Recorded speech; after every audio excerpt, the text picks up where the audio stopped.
Aí, velho, a semente de chá que o compadre me deu já cresceu. É. Ele disse que dá pra fazer um chá bom pra coluna.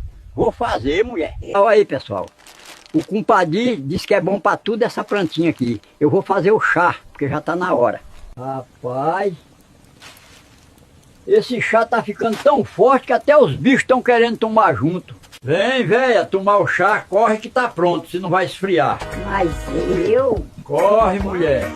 velho, eu tô começando a me relaxar e parece que sua cabeça tá maior. Véia, esse bicho é bom, viu? Tô sem sentir minhas pernas já. Tá maluca, véia?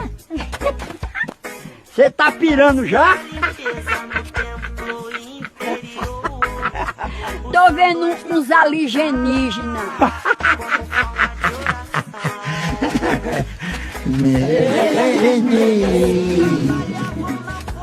Segura, velho, que agora eu vou botar mais de 100 km